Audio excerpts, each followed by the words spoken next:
আজকের ভিডিওটা আপনারা যারা নতুন মা হয়েছেন তাদের জন্য অনেক বেশি ইম্পর্ট্যান্ট। সুতরাং ধৈর্য হারা না হয়ে শুরু থেকে পুরো ভিডিওটা দেখবেন। আসসালামু আলাইকুম। অনেক দিন পরে আসলাম আপনাদের মাঝে। আসলে ব্যস্ততার কারণে লং ভিডিও করাই হচ্ছে না। যাই হোক, মূল কথাতে চলে আসি। পুরো ভিডিওটাতে আপনারা আমার 10 মাস বয়সী আহানকে খেয়াল করবেন। আপনাদের যারা নতুন মা, যাদের বাচ্চার বয়স 8 থেকে 12 মাসের মধ্যে, এই ভিডিওটা শুধুমাত্র তাদের জন্য।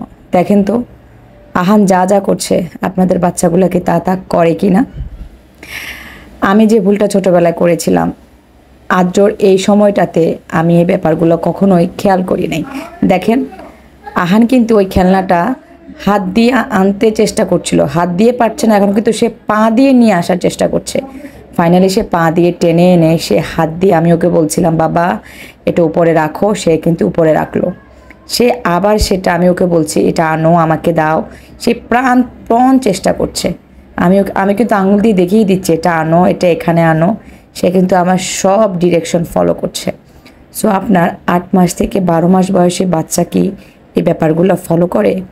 মনোযোগ দিয়ে দেখবেন, কিন্তু অনেক সময় দিতে হবে বাচ্চাকে। হুট করে এখন যদি আমার ভিডিওটা দেখে আপনারা গিয়ে বাচ্চাকে একটা খেলনা দিয়ে বললেন যেটা এদিকে নাও ওদিকে নাও, তাহলে কিন্তু বাচ্চা করবে না। আপনাকে অবশ্যই আগে বাচ্চার সাথে সেই বন্ডিংটা তৈরি করতে হবে। আমি ভিডিওটা করার আগে কিন্তু অনেকক্ষণ ওর সাথে আমি খেলা করেছি। এখন দেখেন সে কিন্তু পুরোপুরি খেলার মধ্যে পুরো কনসেন্ট্রেশন সে দিয়ে দিয়েছে। এখন আশেপাশে কত মানুষ আসছে যাচ্ছে, তার কিন্তু ওইদিকে কোনো খেয়াল নাই। সো এরকমভাবে বাচ্চাকে আপনি ট্রাই করতে পারেন যে আপনার বাচ্চাটার মধ্যে সুস্থভাবে বিকাশগুলো হচ্ছে কিনা। এখন দেখেন এই ছুরিটা দিয়ে সে কীভাবে খেলে। একটা খেলনা দিয়ে খেলার সিস্টেম কিন্তু এক রকম। সো আপনার বাচ্চা সিস্টেম ওয়াইজ খেলছে, তো এটাও কিন্তু আপনাকে ফলো করতে হবে। দেখেন সে ছুরিটা নিয়ে কিভাবে খেলছে। একবার ছুরির আগা ধরছে, একবার গোড়াটা ধরছে। সে ভাবছে যে এটা দিয়ে কি করা যায়, আর সে আমার মুখের দিকে তাকাচ্ছে যে আমি ওকে কোনো ডিরেকশন দেই কিনা। আমি প্রথমে ভাবছি যে আমি কিছুই বলবো না, দেখি তো ওর বুদ্ধিতে কি আসে, ওর মাথায় কি খাটে যে এটা দিয়ে কিভাবে খেলতে হয়।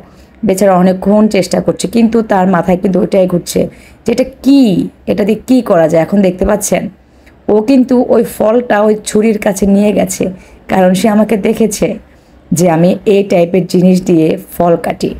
সো ছুরির কাছে নিয়ে গিয়েছে। এখন সে আর বাকিটা তার মাথায় আসার কথা না, যেহেতু তার মাত্র 10 মাস রানিং। যাই হোক, ওই খেলনা শেষ। এখন সে আরেকটা খেলনা ধরেছে, এটা হচ্ছে একটা অরেঞ্জ, রিয়েল না কিন্তু খেলনার অরেঞ্জ। আর এখানে প্রত্যেকটা খেলনা কিন্তু ভাঙা, আস্ত একটা খেলনাও নাই। ছোট্ট একটা ক্লিপ শেয়ার করলাম। এইটুকু বাচ্চা এই খেলনা নিয়ে মাশাআল্লাহ কিভাবে গঠনমূলকভাবে খেলছে। আপনার বাচ্চার সাথে অ্যাপ্লাই করতে পারেন। আর রেজাল্টটা কি হলো অবশ্যই আমাকে জানাবেন। আল্লাহ হাফেজ।